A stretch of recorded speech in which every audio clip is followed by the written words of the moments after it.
Il y a une chose qui m'embête vraiment beaucoup, c'est de devoir parfois refuser certaines demandes de coaching. Si vous ne me connaissez pas encore, je m'appelle Stéphanie, je suis entre autres coach de vie spécialisée en confiance en soi, et parfois je reçois ce genre de message.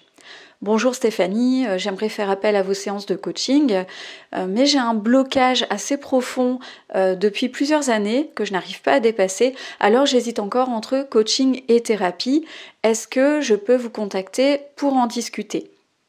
Alors aujourd'hui, on va parler de la différence entre coaching et thérapie, mais au lieu de vous donner les points communs et les différences de chacun, ce que je vais faire, c'est me remémorer ces moments où j'ai dû proposer, inviter la personne avec qui j'étais en ligne lors de la séance préliminaire, ces moments où j'ai proposé à la personne de suivre une thérapie éventuellement avant nos séances de coaching ou alors en parallèle, ce qui est tout à fait possible. Alors la première chose tout de suite qui va me mettre la puce à l'oreille, c'est si votre passé est très présent dans la discussion. Si vous n'arrêtez pas de me parler de votre enfance, de vos parents, et que voilà, c'était vraiment très difficile et vous me parlez surtout de ça et pas de ce que vous avez envie de faire éventuellement dans l'avenir.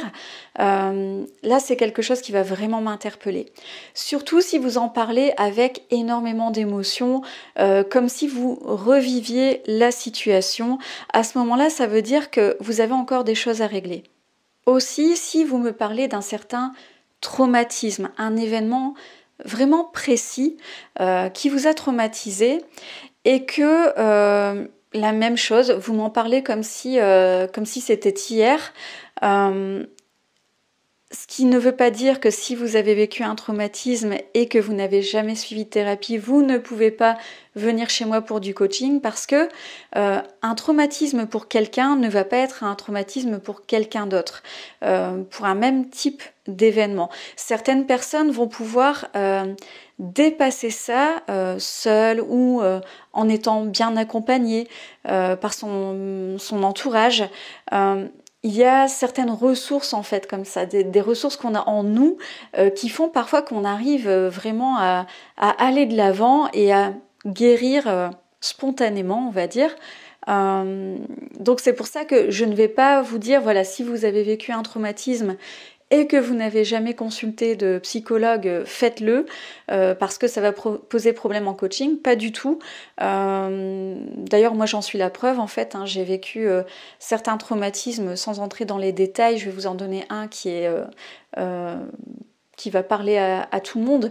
J'ai vécu un incendie quand j'avais 15 ans, donc toutes mes affaires ont brûlé, c'était vraiment très très perturbant, on a dû déménager, je n'avais plus de vêtements, c'était une semaine avant la rentrée au lycée, donc c'était clairement un traumatisme. Pourtant, je n'ai pas vu de psychologue à ce moment-là, et je sais que j'ai vraiment dépassé ça parce que j'étais très bien entourée. Voilà, je ne vais pas vous raconter toute l'histoire, mais voilà, j'ai vécu un traumatisme, ça ne veut pas dire que c'est forcément quelque chose qui va me bloquer pour l'avenir. Vous voyez ce que je veux dire ? Donc, tout dépend. Ce qui va m'intéresser, c'est vraiment si vous ne me parlez pas du tout de ce que vous avez envie de faire à l'avenir, une fois que vous aurez par exemple confiance en vous, puisque je suis spécialisée en confiance en soi, si vous ne me parlez pas de tout ce genre de choses, mais que vous restez vraiment sur des choses qui vous ont blessé, à ce moment-là, d'ailleurs, j'ai une image qui me vient en tête, c'est l'image d'un oiseau blessé. Si vous avez le sentiment que vous avez besoin d'être soigné, alors je ne suis pas la bonne personne en fait pour vous accompagner. Par contre, si vous avez le sentiment que, ok, vous avez des blessures, certaines fragilités, etc., mais vous êtes prêt ou prête à aller de l'avant, alors je suis la bonne personne pour vous accompagner.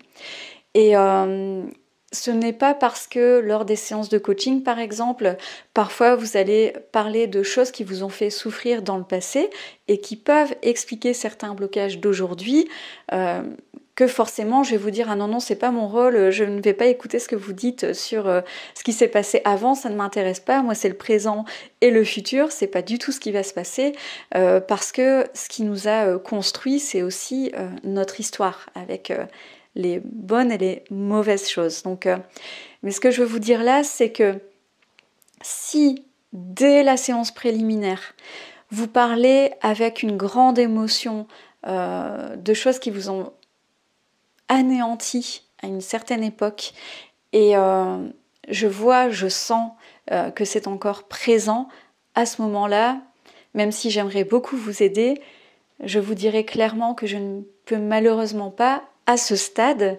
vous accompagner. Ce que j'ai dû refuser aussi comme demande de coaching, c'était des gens qui étaient en burn-out, qui sortaient à peine d'un burn-out, ou alors, même chose pour les dépressions. En fait, dans les deux cas, ce qui va se passer, c'est que la personne va avoir un manque d'énergie évident et ne va pas pouvoir être pleinement prête à s'engager pour plusieurs séances de coaching en fait. Il faut d'abord, dans ce cas-là, que la personne se reconstruise. Il faut qu'on parte en coaching sur des bases relativement solides. Alors encore une fois, on a tous notre sensibilité, nos fragilités, voilà, un manque de confiance en soi, un manque d'estime de soi, ça peut arriver à tout le monde, surtout aux personnes qui me contactent justement. Mais ce que je veux dire, c'est que si je vois que votre niveau d'énergie ne sera pas suffisant, alors à ce moment-là, je vais préférer vous dire stop pour le moment, bien sûr. Mais voilà, c'est une chose également qui va comment je vais dire ça? C'est une chose qui va m'obliger à ne pas donner suite à votre demande.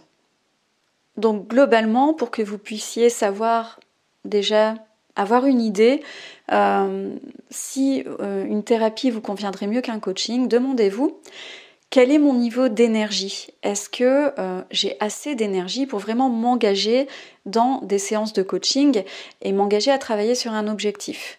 Demandez-vous aussi, est-ce que j'ai effectivement un traumatisme qui me revient en tête régulièrement? Et aussi, posez-vous la question, de quoi j'ai envie?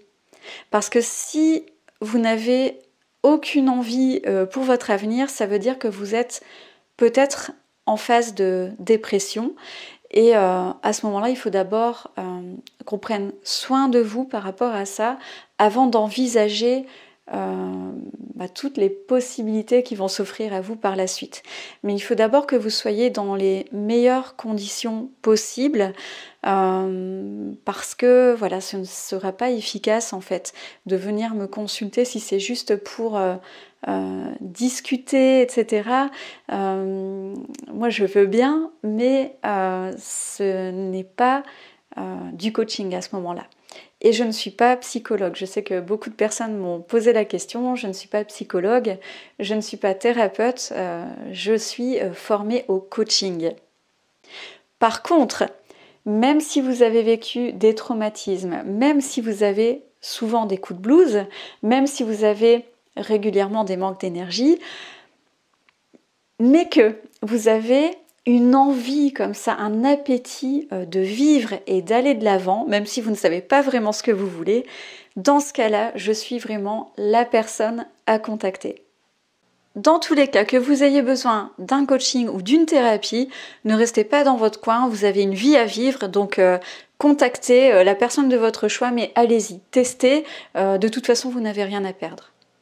Pour plus d'informations, je vous propose deux choses. La première, c'est de regarder une vidéo que j'avais faite qui s'appelle « Ai-je besoin d'un psy ?» Donc j'avais fait une interview avec une psychologue qui est coach également et qui explique vraiment, encore une fois, cette différence entre coaching et thérapie. Donc c'est vraiment très intéressant. Donc n'hésitez pas à regarder ça. Et puis aussi, je vous invite à prendre rendez-vous avec moi, bien sûr, pour une séance préliminaire. Vous avez accès à mon agenda comme d'habitude dans la description de cette vidéo. Donc allez-y, ça me fera très plaisir de faire votre connaissance. Voilà, c'est tout pour aujourd'hui. N'hésitez pas à liker, partager, à vous abonner si ce n'est pas déjà fait. Et la prochaine fois, on verra quelle est la place des émotions en coaching. Merci d'avoir regardé cette vidéo et à bientôt.